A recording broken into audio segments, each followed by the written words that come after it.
On April 15th, Italian journalist and activist Vittorio Arrigoni was murdered in the first fatal kidnapping of an international in the Gaza Strip. He was found hanging in an apartment 30 minutes drive from where he was taken. Sources in Gaza say he was tortured. The death came at a time of escalating violence between Israel and Gaza and will no doubt have an important impact on the ruling Hamas party and on the work of international activists in the Gaza Strip. During the weekend, Israeli activists held a vigil in the mixed city of Jaffa to honor Arrigoni's life. It's so sad that I can't even talk about. I came here because I felt like there's the last thing to do. Go out to streets and say that I had enough of this pain. Arrigoni volunteered with the International Solidarity Movement, the ISM, whose members accompany farmers and fishermen as they often face aggression from the Israeli army.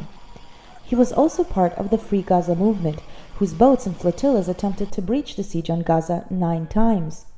The next flotilla is scheduled to attempt to breach the siege in mid-May, and in his honor was renamed after the title of his book, Stay Human. Il problema della cooperazione internazionale in primis le Nazioni Unite è che trattano il problema di Gaza come se fosse una catastrofe umanitaria. Schierarci davanti ai cecchini, andare sulle imbarcazioni come scudi umani, esattamente quello che dovrebbe fare le Nazioni Unite, una forza di interposizione, di modo che il diritto internazionale venga rispettato. Many Italian friends and activists attended the vigil and delivered a statement. We expect the international community to do everything in its power to see that this tragedy is not being used for the justification of another Israeli aggression on the civilians in the Gaza Strip. We strongly believe, now more than ever, in the importance of standing beside the people of Gaza and not leaving them alone in their prison.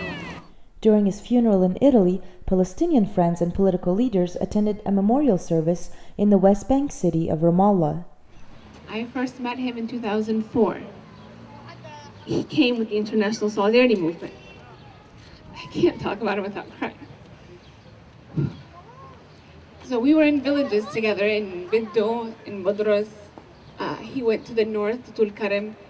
Every place he went, he was welcomed, and of course Palestinian people are very welcoming, but more than that, they clung to him. And he's a big guy, but he used his big arms to wrap them around children and sometimes carry many of them at the same time. When he got to Gaza, he decided to stay with others from the International Solidarity Movement so that we can restart our activities there.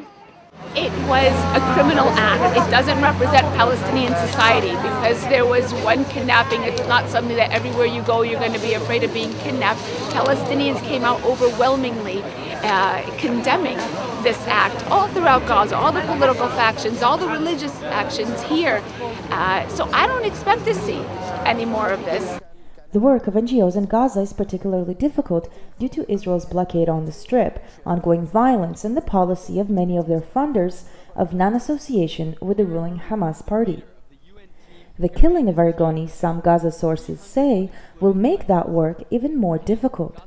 And while larger organizations like the ICRC or the UN are able to afford stricter security measures to protect their employees,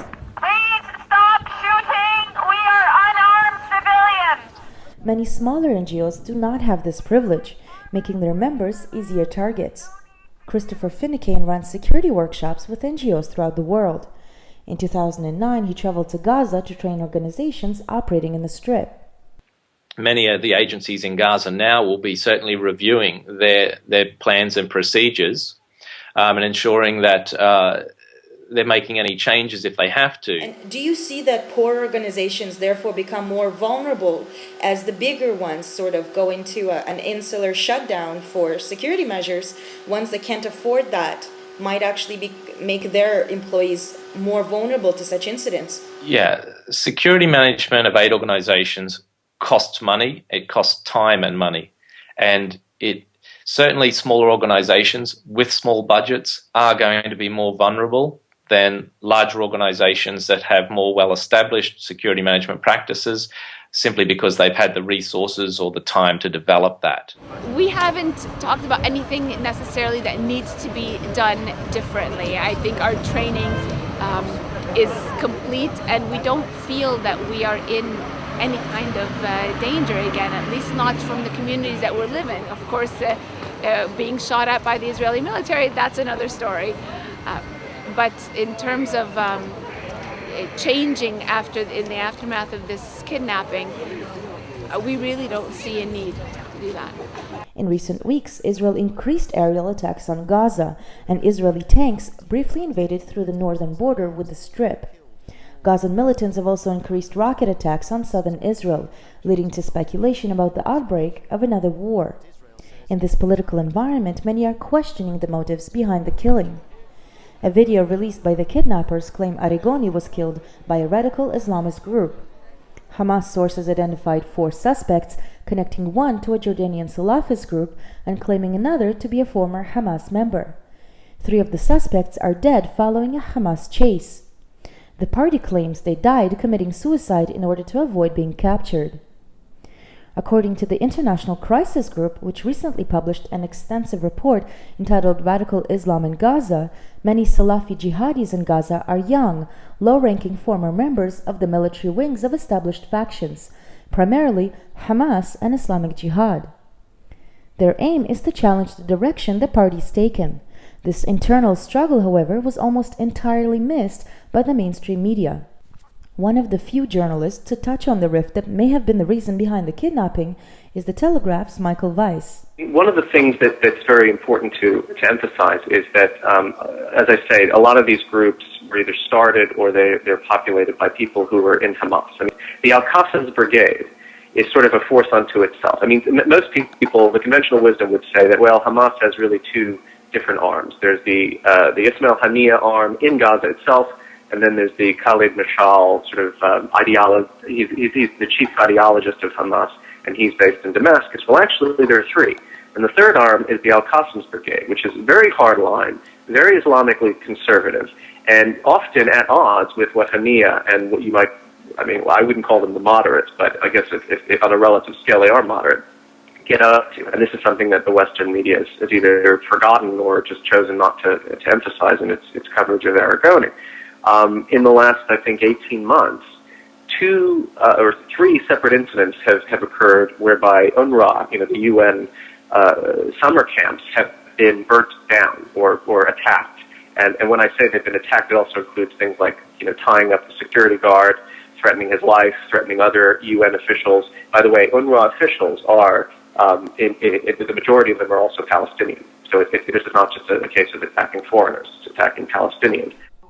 The Ramallah Memorial was held in conjunction with Arrigoni's funeral in Italy and with a service in Gaza.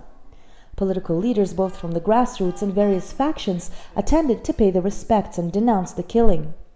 Renowned Palestinian singer Rimbana sang one of Arrigoni's favorite songs. تحت نعالكم وأقول أفديكم أناديكم أناديكم أناديكم